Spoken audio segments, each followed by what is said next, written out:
1. Listen and discuss. Name, Carolina Silva. Gender, female. Age, 19. Home, Sao Paulo, Brazil. I believe in living life to the fullest. My friends call me Adventure Girl because I'm very spontaneous and I love to do new things. There's almost nothing I won't try once.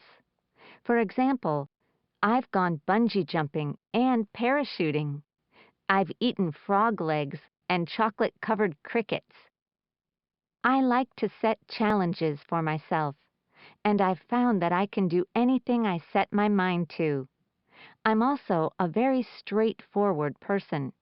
I say what I mean, and I mean what I say. If you ask my advice, you're going to get it. I do have some flaws, though. For example, I'm always losing track of time, so I'm constantly late. If you make plans with me for 2 o'clock, I'm not likely to show up until 3 o'clock. Name, Luke Mitchell. Gender, male. Age, 17. Home, London, England. Okay, so the first thing you should know about me is that I'm obsessed with technology and media. I have to be plugged in all the time. I spend hours each day on the web and playing computer games. I'm a lot like my dad. He's a software engineer and he loves technology and spending time on the computer too. Drives my mum crazy. But just because I love technology doesn't mean I'm a loner. I'm always hanging out with my friends. Most nights I watch DVDs or listen to music with friends. Sometimes I spend hours talking with friends online. I'm a pretty funny guy, and I like cracking people up. My approach to life is laid back.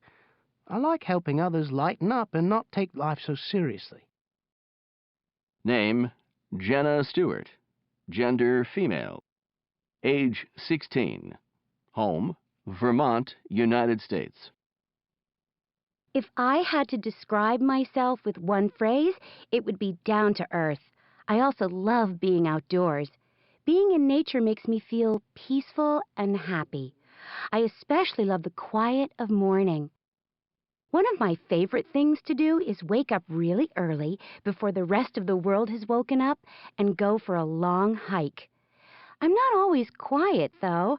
I have a few very close friends, and we spend hours talking and laughing. My family and friends mean everything to me, and they know that they can depend on me for anything. I'm a good listener. I'm not the type of person who tells people what they should do when they have a problem. Instead, I give lots of support and encouragement.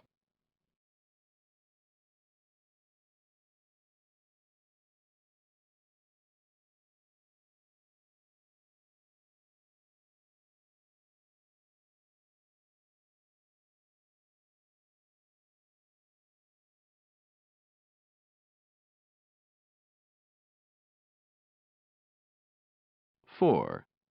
Conversation. What are you doing, Kara? I'm texting Maria. I haven't seen her all week, so I'm just saying hi. What's that beep? It's Maria. She just sent a text message back to me. I don't understand. How on earth do you type what you want to say so quickly? You don't actually type the words out. You use abbreviations and acronyms. Hold on, I'll show you. Right now, I'm asking if she wants to come over and hang out. That's a lot to type. Right. So instead, I type DYWT, come OVR. Does that make sense? DYWT.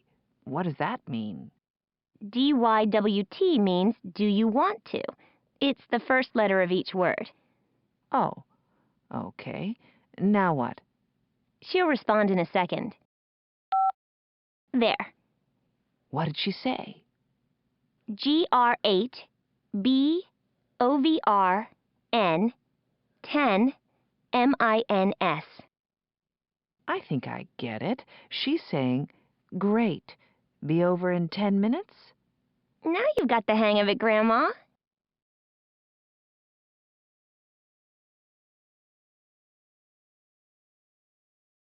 5. Listening. Listen to a father talk to his son about using his cell phone. Write the numbers. Michael, I want to talk with you. About what, Dad? How many minutes do you think you've used on your cell phone so far this month? I don't know, maybe 300? Try 950. I checked our account. We pay $79 for 900 minutes.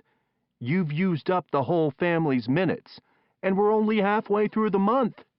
No, really? Yes, really. And did you know that we pay 40 cents a minute for every minute over our plan? That adds up fast.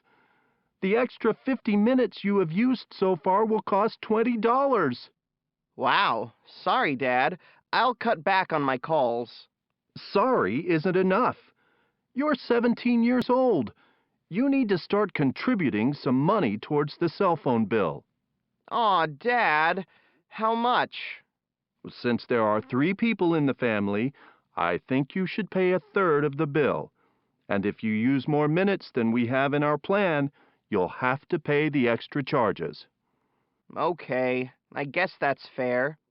What are you doing? Calling Linda. I have to tell her about this. 6.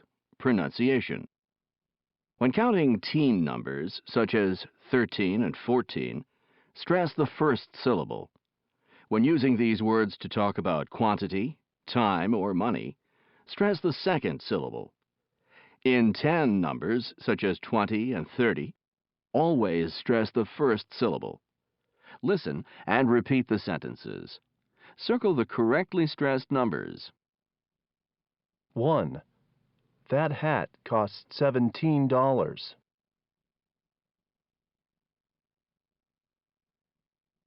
2.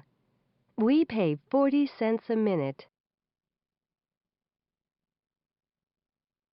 3. I'll meet you at 5:15. 4. 8, 9, 10, 11, 12, 13.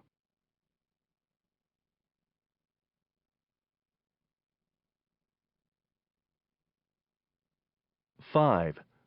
26, 27, 28, 29, 30. I have $30.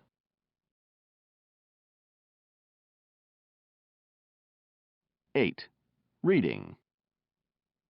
Amazing Internet connections.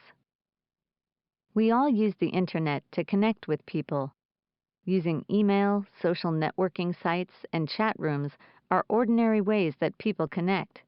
But at times, the Internet has been used to connect ordinary people in extraordinary ways.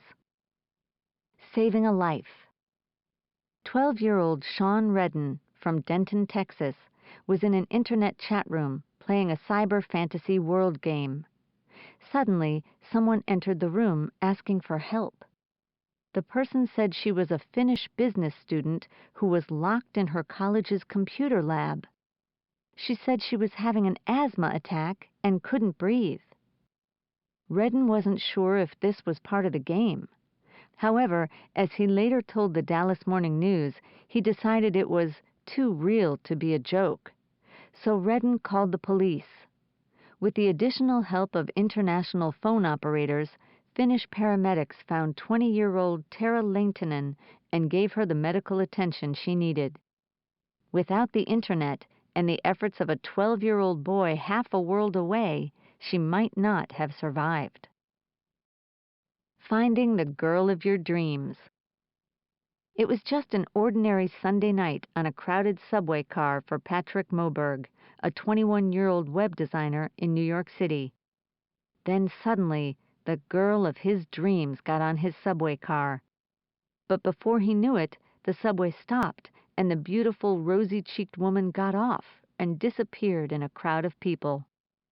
Desperate to find her, Patrick came up with a unique idea. He created a website called nygirlofmydreams.com. He posted a picture and a description of the girl on the website, in the hope that someone who knew her might see it and put him in contact with her. A few days later, That's exactly what happened. Patrick and his dream girl, Camille Hayton, are now dating, but they have decided to take their relationship out of the public eye. Moberg posted this message on the website. In our best interest, there will be no more updates to this website. Unlike all the romantic comedies and bad pop songs, you'll have to make up your own ending for this. Reunited 60 years later. Ruth, a 75-year-old grandmother of 8, enjoyed telling her grandchildren stories about her youth. These stories usually featured Angela, Ruth's best childhood friend. Ruth and Angela had been as close as sisters. Then, when the girls were 15, Angela's family moved away, and the girls lost contact. But Ruth never forgot her childhood friend. One day, Ruth was telling her 13-year-old grandchild, Bruce, a story about Angela, when Bruce added, "Why don't you try to find her?" Bruce got out his laptop and showed Ruth how to surf the web. A mere 30 minutes later, they had found Angela. Ruth's hands trembled as she dialed her old friend's phone number. When Angela answered and Ruth identified herself, Angela burst into tears. By coincidence, Angela was now living nearby. 60 years later, the women are inseparable once again. "My life has improved dramatically since Ruth found me," says Angela. "I never feel lonely anymore." Adds Ruth, "It's as if we had never been apart. 60 years have made no difference to our friendship." These are just a few of the incredible ways people have been brought together by the Internet. Every day there are more. Who knows what amazing Internet stories are unfolding at this very moment?